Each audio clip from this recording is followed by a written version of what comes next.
I had gotten down to a healthy weight and was at the peak of my career as a gym owner and fitness instructor. I went for a routine checkup with no symptoms or reason to worry. A few days later, I learned through email that I was HIV positive.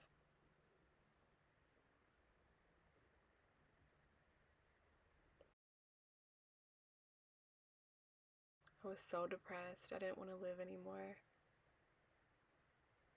Early in my diagnosis, someone told me about Dr. Sebi, and I started doing my research. But I wasn't disciplined enough to stick to the diet in the beginning, and I lost control of my life, and my body started to react to the virus. The medication that they gave me for my face then left my body having an allergic reaction.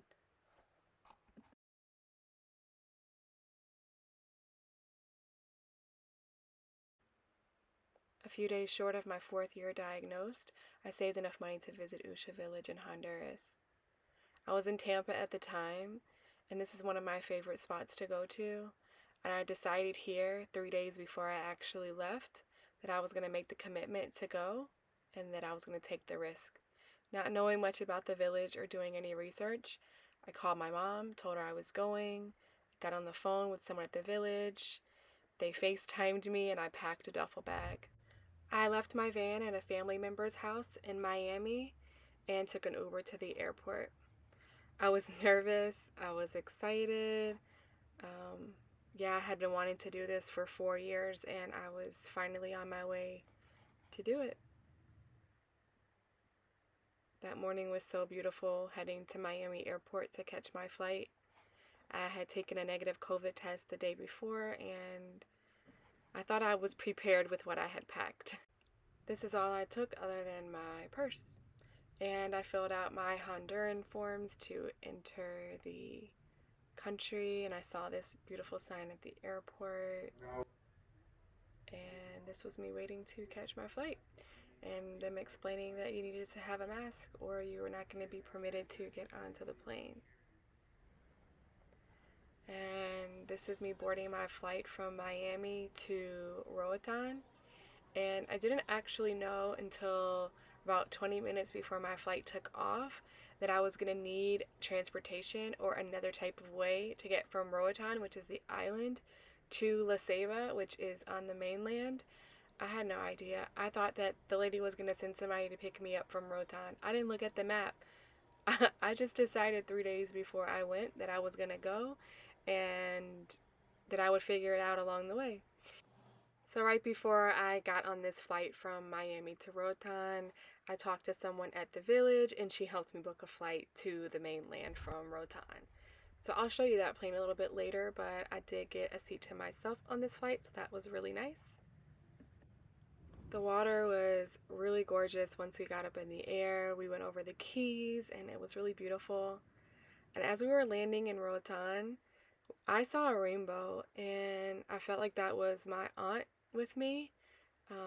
Right after she transitioned, we saw a lot of rainbows, and here is the one that I saw as we were landing, and here is a still shot of it. It was really special.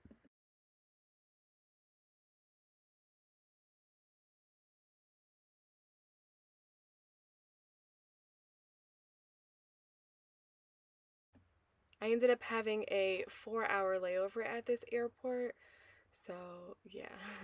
I couldn't believe that I actually made it. I cried. Some of my friends cried. I've been talking about going here for 4 years, and I was finally able to do it. So it was really exciting.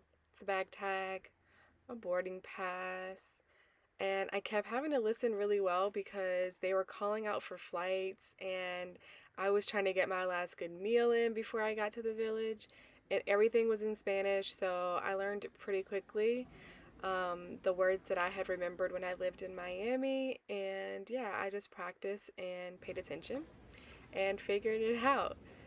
This is boarding the smaller plane to La Ceiba. It was on Aerolíneas, and it was tiny.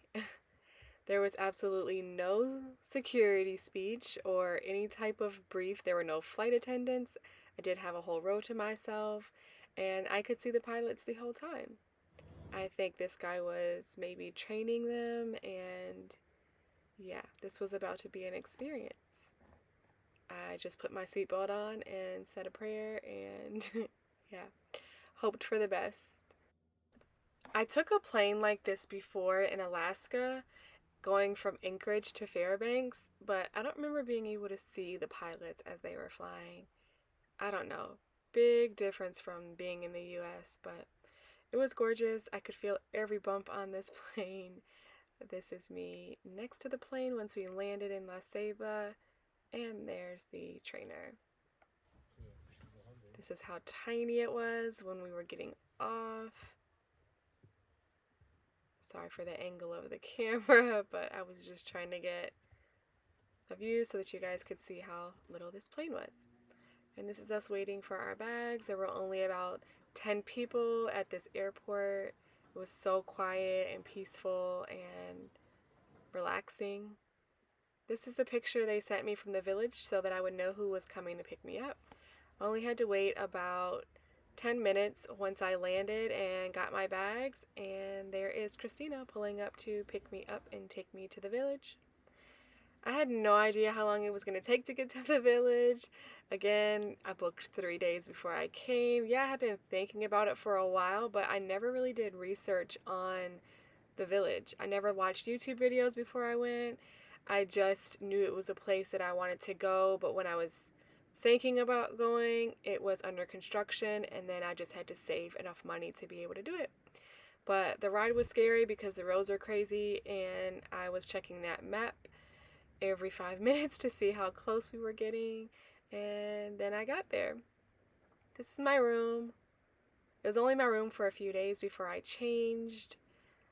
I will explain that in another video, but very colorful. I did ask for white linens and white curtains, just so that it was a little bit calmer and peaceful for me to sleep in, which they had no problem washing and getting me new linens that were white. And that night when I first got in, the only person that I met was the nurse, and she asked me if I was hungry, and I said yes because I had been traveling all day. So she brought me food, and I spent that first night in my room drinking sea moss, eating the food, and reading this booklet that they give you that explains a little bit about Dr. Sebi and his teachings and what you can expect while you're at the village. This was dinner the first night, which would have been lunch meal if I was there earlier in the day. Then I took before pictures because I knew as I was going to be detoxing that I was going to lose weight, and yeah, stay tuned for part 2.